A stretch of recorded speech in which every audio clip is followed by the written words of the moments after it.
40 licenses will be issued. There are 2 different kinds of licenses. More at WHBC.com. The last day to vote in the Rock and Roll Hall of Fame fan voting is today. Nearly 4.8 million votes have already been cast, and out of the 5 listed, Tina Turner running away with it so far.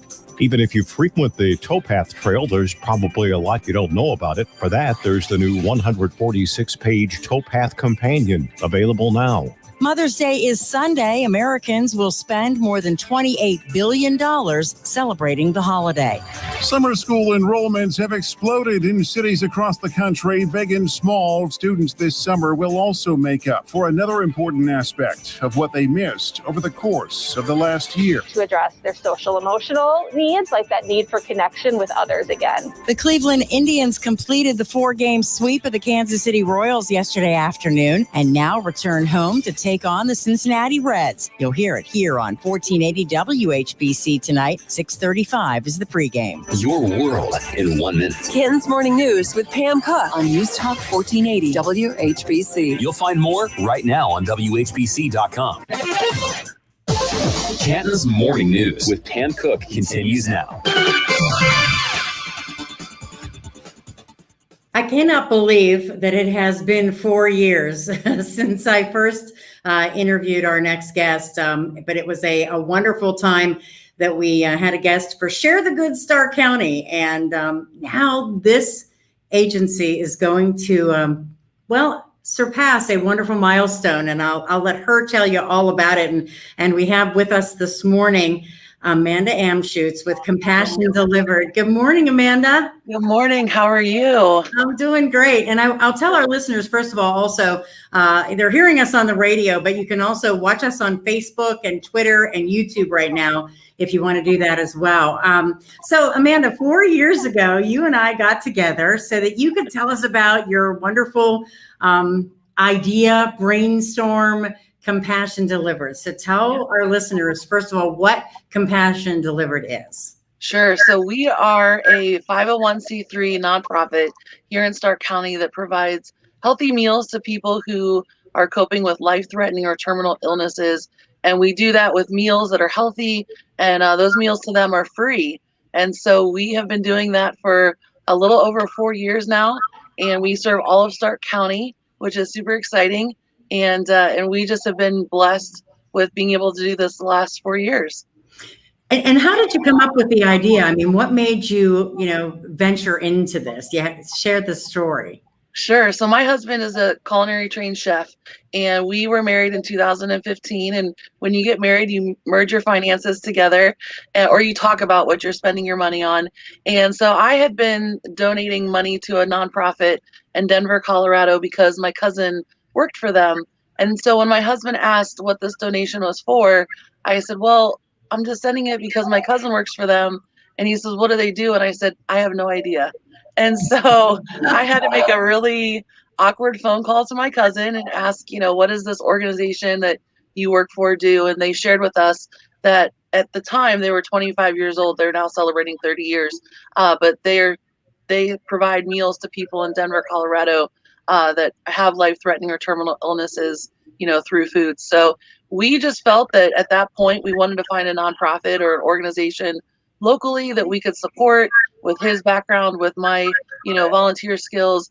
And we just started asking questions, and we found that there wasn't a specific organization that was helping people who have life-threatening or terminal illnesses through food. So we just took a huge leap of faith, stepped out in 2017 in January and formed Compassion Delivered. And we've helped over 185 families to date. And we have a pretty exciting milestone happening on Monday.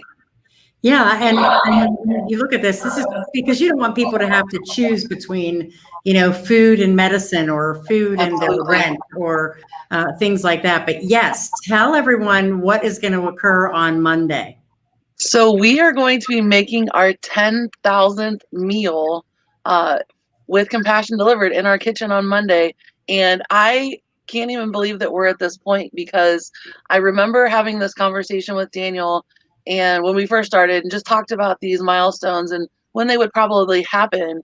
And honestly, we thought this would be a 10-year, milestone, because we were so small and We started in our home kitchen in the first year and piloted our program.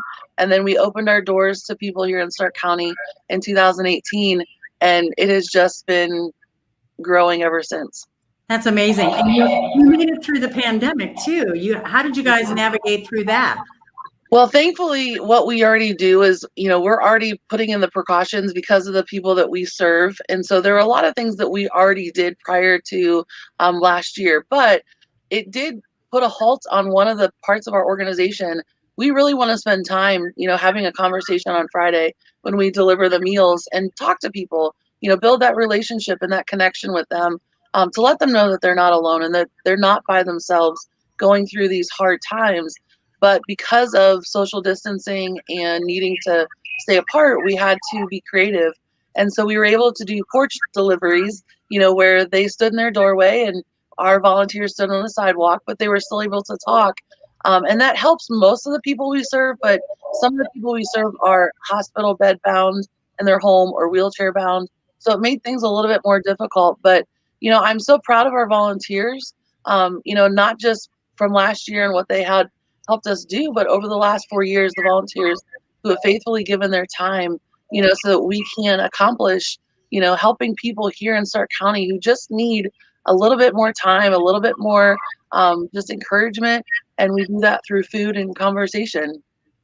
So if someone wants to help, they want to donate, they want to volunteer, or whatever it might be, how can they go about doing that?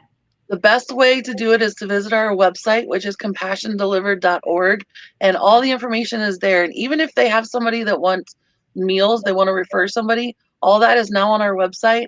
And it's the best way to just find out what's going on, to donate, to volunteer, and to also, refer those to our organization.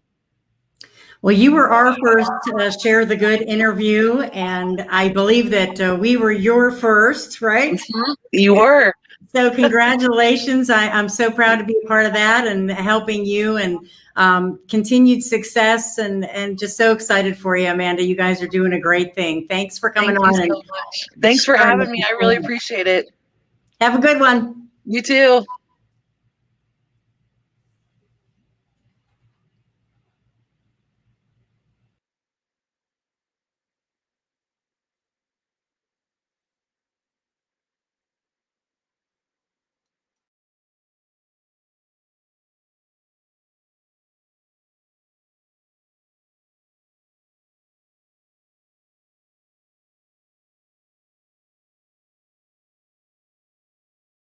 Wherever you live. Can you explain this to me? All you have to do is go to WHBC.com. Okay, here we go. Roll down, keep scrolling. There it is. It says fan gear. Look what I found. You can order great Canton stuff with our WHBC logo. I get it, and I love it. And let everyone know where your heart is. No, I'm gonna do it. It's all at WHBC.com. It's real. Fan gear. No way, that's amazing. Get it now. Right now. And let everyone know where your heart is. If you really love someone, it's simple. Be a part of the team, the WHBC team. I'm famous. Go to WHBC.com to find fan gear.